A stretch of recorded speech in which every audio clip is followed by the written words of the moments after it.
The news came in quick and fast. The world woke up to the reality that Donald Trump had been elected the leader of the United States, one of the most powerful nations in the world, the leader of the free world, with substantial national and global implications. United States winning what had been expected, of course, to be a razor-tight and historic race, and it has been just. Donald Trump's presidency has ignited a firestorm of debate across the continent, and so we hit the streets of Accra, Ghana, to find out what they thought about the election of Donald Trump.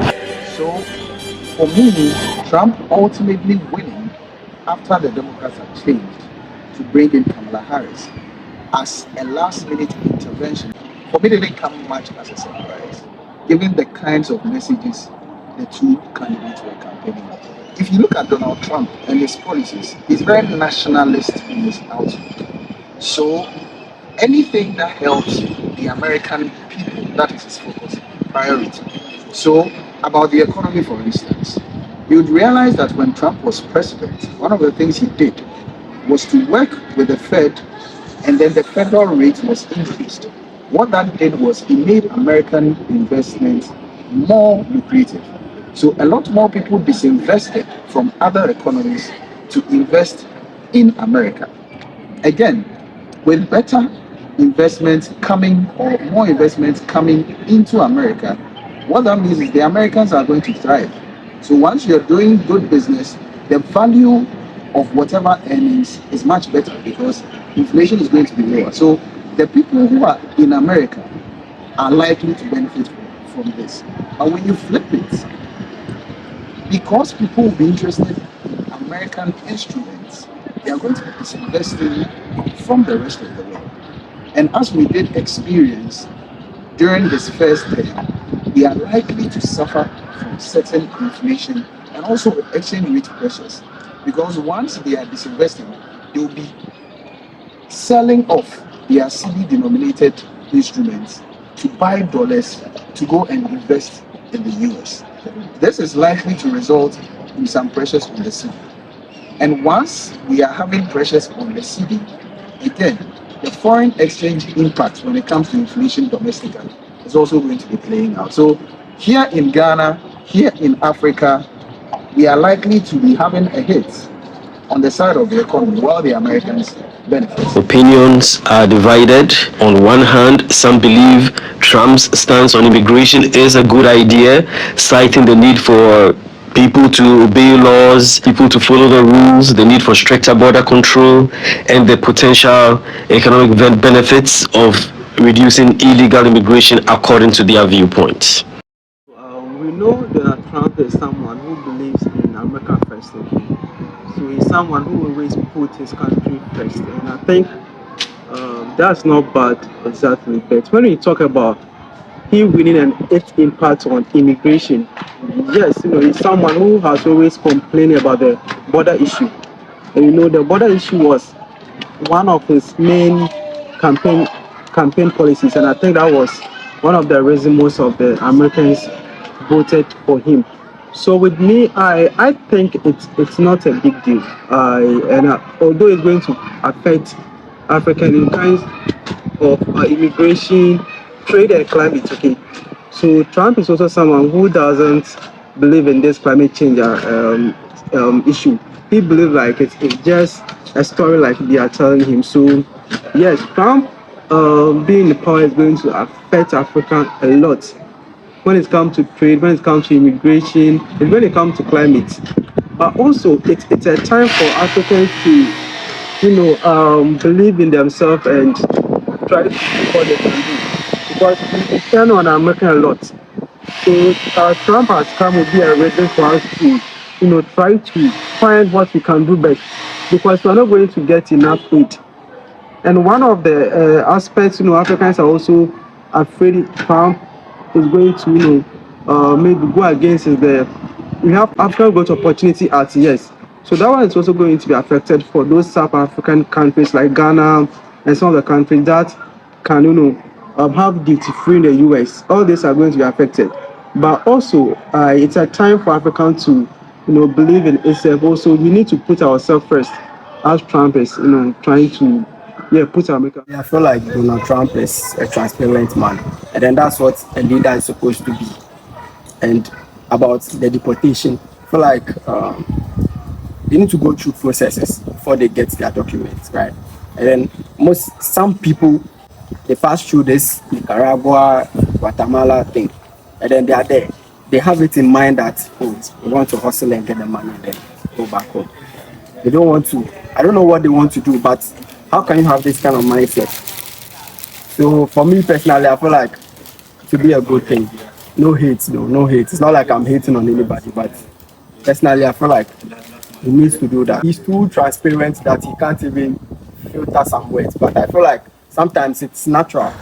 You get, yeah. Me, I feel like that man. I don't have a problem with him. I feel like it's natural. What he's doing is, I'm not saying it's good, but that's how he is. Some of the Africans who are there, I think most of them don't have papers, and because of that, they use those papers to work, and some are stranded. So when he starts the deportation, I think um, it will help bring our people home because many of them are stranded over there. They don't know what to do. So I think by all means, they will come back home and they will have some peace of mind that at least some burden will be off from because some people, many of them are hiding from the police because they are not safe. They feel they are not safe.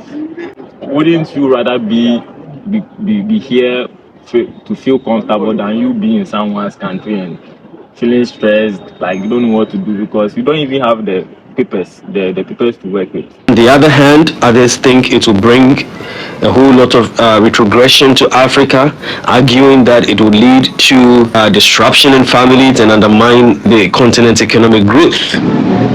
Trump becoming a president in United States of America, first of all, that's a good thing and a good thing that these people are decided to, make, right? And we respect that decision.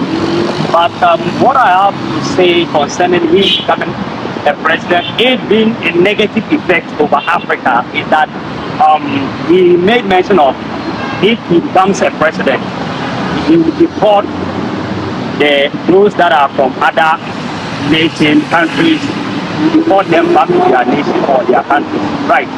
And looking at that factor, it might not suit everybody, right? It might not suit everybody because people in Africa goes out there to seek for greener pastures.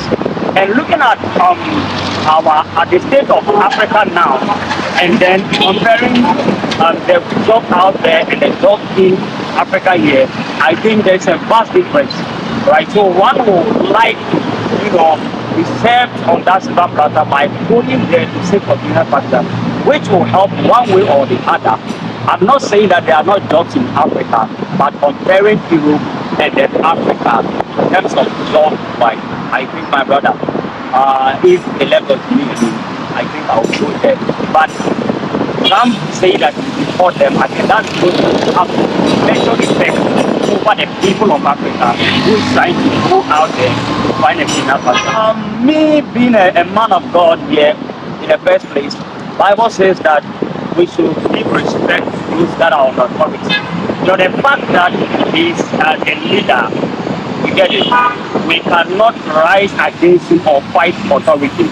But in other sense, to me, it is an uncivilized kind of behavior, excuse my language, right? So it is not right in other sense to, be using some certain words to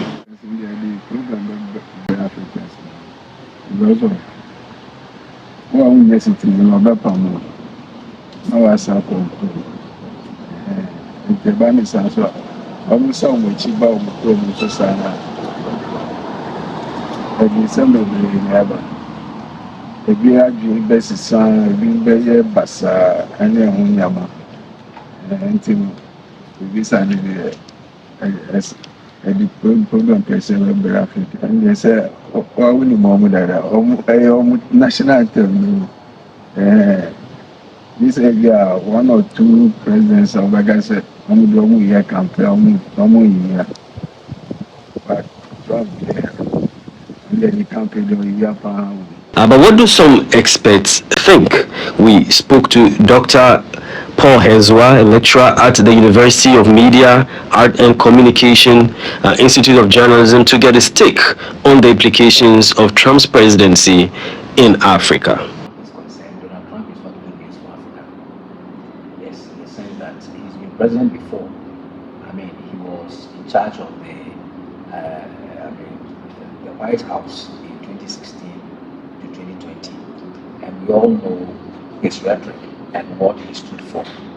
Unfortunately, his past comment and his past language was quite insulting to Africans in general. Remember, he once referred to Africa as a shithole, and we will never forget that particular statement. I mean, it's there, you cannot erase it. And if you refer to Africa, the whole continent of Africa as shithole, then what good thing do you have to offer in your second term? So for me, I'm very blunt, it's not good news. So it means that his mindset is already skewed against Africans. And for that matter, there's nothing, good about it. Well, he may not do anything drastically bad, but I don't think Africa will feature in the scheme of things. Already, just this week, he was talking about tariffs against Canada. Canada is almost like America. And then Mexico and China, these are heavyweights in the world. So if such people are only going to get the negative aspect of Trump's presidency, how much more Africa already referred to as shithole? So it's a no-no for me. I don't think we have to carry our own destiny in our hands. If we expect anything good from him, I don't know, unless maybe he change.